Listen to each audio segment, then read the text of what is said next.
These are the topics what we are going to look in next few upcoming sessions. So basically we'll be starting with the introduction, setting up the computer, and we will know various options what are available for us. For example, someone will be having a problem with their computer and they won't be able to set up their computer instantly, right? There are other options where we have, and we will explore those options. We have multiple options to explore in case if you're having a slow computer. I'll be sharing those information with you, and then we will dive into like what is meant by widgets.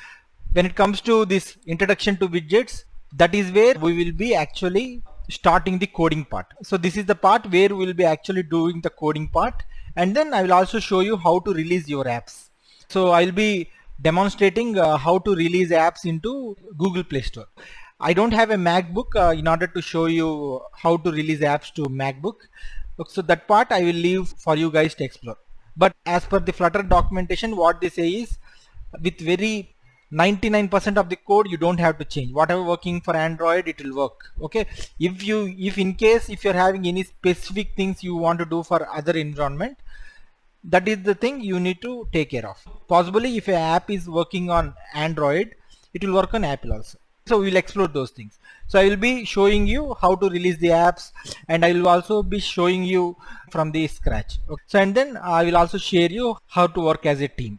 Since this will be a session from the scratch, we'll be trying to do everything from the scratch. Don't worry about I don't know coding, or I don't know how to code, or if you don't have a computer science background, don't worry about it. We will ensure that everything will be started from scratch, and I will ensure that I will provide you necessary information on where to start, how to learn programming and all those things. The main aim of these sessions are becoming a computer programmer all by yourself. So you don't really have to depend on someone to become a programmer. That's how I have become a programmer. So that's why I want to ensure that you guys also follow something similar to that, because most of the guys are worried about they don't have a computer degree or some computer background. So let's get started. So let me open the site.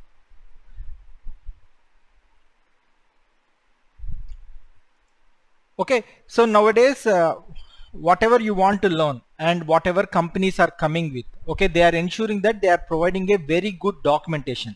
Most of the products that were in market which were released recently, those companies are ensuring that they have some very wonderful documentation which will help you to get started immediately. In 1 or 2 days you can just start the technology. If you are already having some experience with programming, you can instantly start coding the things, and you can ensure that like your apps get released. So that's how the market is. That's all because of cloud. Okay, because most of the companies are making money through their cloud technologies. If you take Microsoft, Azure is their cloud technology. If you take Google, Google has their own cloud. If you take Amazon, AWS is their Amazon cloud service. So like that, many companies are offering their own cloud services, and all these companies want people to enter into their cloud so that they can make money. Whoever entering into cloud, initially it might be free, but later they will be costing you the money. But it's a great thing for startups. Okay, they can start up freely, and then once they have an established product, usually most of the companies will be giving like 6 months to 1 year of free period where you can utilize some amount in order to create some missions, host your applications and everything. So within that one year you can plan, like within 6 months you can come up with your product, and then you can publish that and get the audience, so that you will make money. At that time you will be able to pay money back to them. Okay, if you fail, no problem, there will be other options.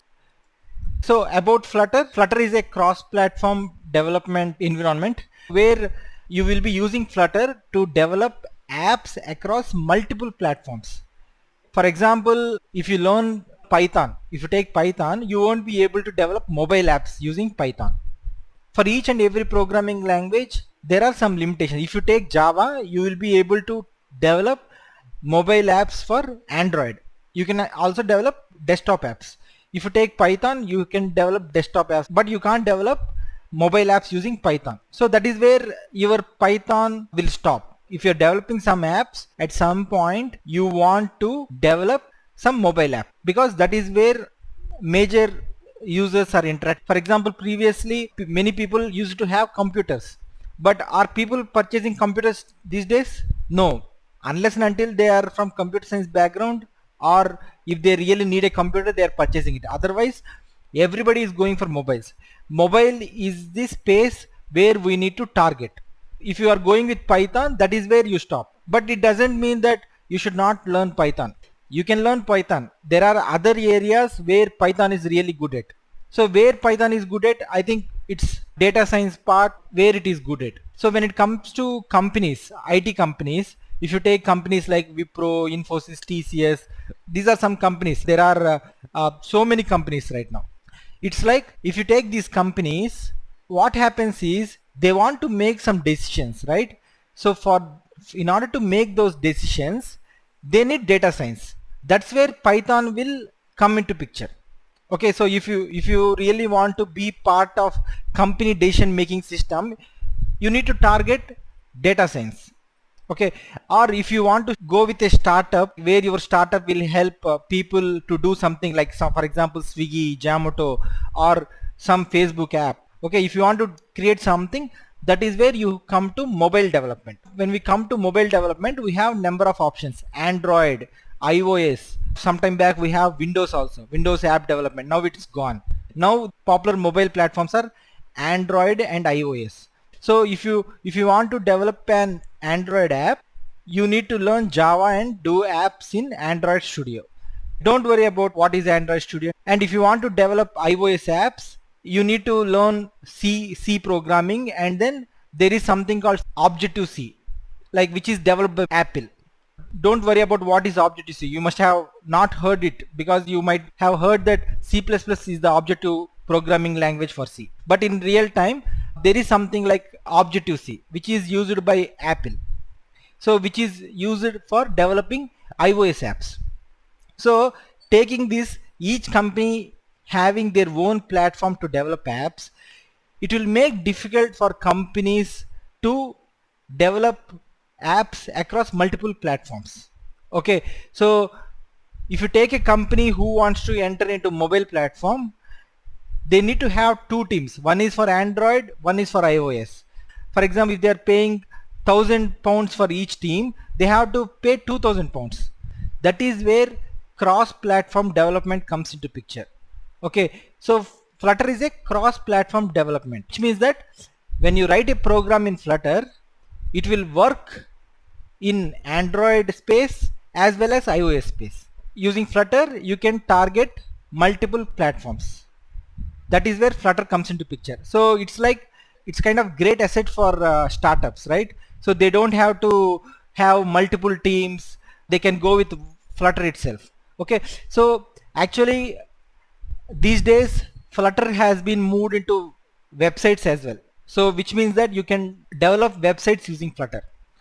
Windows apps. Okay, so Windows apps is in alpha phase. There is something like Unix development also, Unix or Linux development, which means that if you write an app in Flutter, it will work on mobile phones, it will work on desktop, it will work as a tool. Okay, when I say standalone tool or like Windows desktop tool, it's like you can go to Windows Store and download the app. Okay, so when I say Linux app, probably they will be having some commands to install it. Okay, like Flutter is becoming a very hot where people are using it a lot in order to target to multiple platforms. Flutter is one of the option which we are having, and there are other options as well. One of the option is Xamarin, like we have reactive programming from Facebook. You don't have to worry about all these things. While learning Flutter, we will learn many other things. In order to make things clear, Flutter is a cross-platform development where you can target apps for Android, iOS, Windows desktop apps, Linux app, websites. Okay, so if you are a Flutter developer, you can target all these platforms with a single code base. As simple as that. You don't have to worry about learning Java, Objective-C, blah blah blah blah. Not required. So in order to get started, what are the things you should be knowing is if you are having some basic knowledge about programming, that's fine. You don't have to be an expert. For guys who don't know programming at all, don't worry about it. The thing you should do is don't spend too much time on learning programming. Okay, when I say learning programming, learning the fundamentals of programming. Fundamentals are something you keep revisiting. For example, today you have learned some fundamentals. Don't try to by heart it. Okay, there is no way you are going to learn programming through by hearting. Okay, what I'll say is, whatever fundamentals you have, spend one day to like 2-3 hours to learn them, leave it. After a couple of months, again learn fundamentals, leave it. Because if you are not programming for 2-3 months, you will forget everything. Okay, even your own program, you will think like, is this something I have coded few months back? That's how programming will look like. What I'm saying is, you wrote some program, released it, and you know end to end from that program, and you didn't program for 3 months. And trust me that if you go back to that program, you will think like, is this something which I have coded back then? Okay, even if it is having 10 lines of code also, you will think like, did I really code it? Okay, forget about 1000 lines of code. I think I gave some insight about Flutter introduction. I'll just mark it as done. Okay, so about navigating through the website. So this is the Flutter website where you will find most of the documentation. Okay, you don't have to go through all this stuff. Just go to docs, and then this is where you'll start your journey. So you can see getting started, which means that this is the first thing which you will be looking into. This stuff speaks about how to set up your system. You need to select your environment, and then you just have to follow this step by step. Oh, actually we will be following the steps while running through the setup. So in order to run through the setup, I have set up a VM here. So you don't have to set up a VM, because you will be probably doing this on your missions. Actually, the VMs are very handy if you want to learn more stuff. For example, if you want to learn Java without affecting your mission. Okay, you have a mission, and if you don't want to install Java over there, that is when you will set up a VM, and then you will learn there, and you can destroy the VM. So these virtual machines are something which are widely used in companies these days. So these are the requirements. And if you're looking for where is the documentation part, on the left side you can see multiple things. Okay, set up an editor, test drive. Okay, so Flutter app for Android devs. Okay, for example, if you think I know web development, this is something what you should check. And if you know Android development, this is something what you should check. Flutter for React to native devs. Okay, so introduction to declarative UI. Okay, so there are number of things, number of samples, everything is here. And for example, for guys who are looking for some kickstart, what you can do is you can just go to this cookbook, and then here are number of applications, number of apps which are given by Google. So what you can do is you can just open it here, and then on the bottom of the screen you will have something like interactive example, and you can just click run, and you can see that the app is loaded here. Okay, so when I say in the topics I mentioned like using Dartpad, right? So this is something that depends on Dartpad. Okay, so probably it's not loading here because it's a VM. So what I will do is I'll just go here. So just scroll down to each example, just click run. Okay, so you can see this part of code will give this output. And if you are really going through all this example, don't worry about the code what they have written. If you are not able to get it, that is absolutely fine. If you know that in Flutter you are able to do something like this, and if you know that you can do 10 things in Flutter, by combining those 10 things by using some permutations and combinations, you will be able to come up with some new thing. For example, this kind of example will give me an idea. Okay, I can provide an app which will load images from internet. Okay, so you can see an image is loaded. So if I take this example, okay, so I can change something like this and just run it. Okay, or you can change the image. So if you take this example, so this is a grid. So I can just go here, I can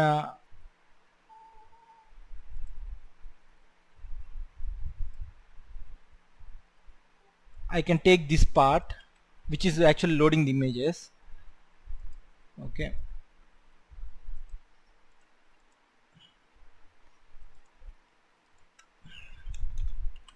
So I just changed that part and just ran it. Let's see if image will get loaded. So you can see there are list of images which are loaded. So now by running this example, you know how to load a list of images from internet. By adding some for loop, you will be able to change these images. Okay, all these things can be easily done. But just by running this program, you will know that okay, in Flutter I can create a grid list. Okay, don't worry if you don't know what is grid list. When we are going through introduction of widgets, I will be speaking about all those things. I think by now you might be getting right how to run these examples in the browser itself without actually downloading anything. But there is some small limitation. You won't be able to create multiple files, that's it. But as long as your program is having single file, you will be able to run it. That's it about browsing this site. So, and one more thing I want to share. Here is another way of kickstarting your stuff. So this is the GitHub. I will be sharing you information about how to what is this GitHub and all this stuff. This is very important for people who are going to become developers in future. Whether you are a Java developer, Python developer, wherever, if you are writing some code and if you want to share across with team and have some versions of the code, this is something what you need. Here are some examples. As you can see, like this has been written by me. Okay, so this is like a landing page. Okay, this is an flight example UI. Okay, so these are done as part of UI challenges. You can also develop multiple things and share across the community and get some appreciation, and number of other examples. If you see, this is an example of wave animation. Okay, and number of other examples. If you see this example, you can imagine like, okay, this is like a water filling. Okay, you can actually develop a water filling app, like water drinking water tracking app. Okay, here is an animation. Okay, so using these kind of examples, you can actually develop some small games also. Number of examples are there. I will share this link with you guys. You can just create an account in GitHub and give me a star also, which will really help this project to have more examples. If you guys develop more examples in future and if you want them to be here, you can actually include them here. And if you go to interviews like Google, Facebook and many startups, what they will ask is, can you show me your portfolio? And if you share this link, they will go through this project and they might offer you a job. Okay, they will offer you that, okay, so this is something open source you have contributed and this project is followed by this many guys. Okay, that's really very good, and they will offer you a job. Okay, so that's how many people are landing themselves in big companies like Google, Facebook. Okay, it's no secret. Introduction to Flutter is done. Okay, so I have just shown some introduction about Dartpad, but I will be showing other things as well, so I will leave this unchecked. Okay, about setting up your computer. So all of you guys go to flutter.io and then click on get started. So if you are having a low-end computer where if it is really old, like for example maybe 4th generation or 3rd generation processors, don't worry, just go ahead and download and install. I think if you are having i5 and i7, it will be very good. If you are having i3 mission or something else, don't worry, we can always use Dartpad to code your apps, and there are other options also, like where it will enhance your debugging skills. Okay, for example, I mentioned something like knowing about emulator options we have. Okay, I will be sharing what emulators you can have on a low-end mission. Okay, so when I say emulator is nothing but a mobile which is running on your desktop. Okay, so in Android they will call it emulator, in iOS they will call it simulator, but both are same. You really don't have to worry about this terminology. As you get along, start coding, doing things, you will learn them. You don't really have to by heart anything, remember any words. You just have to keep coding and keep your environment, whatever working for you, safe.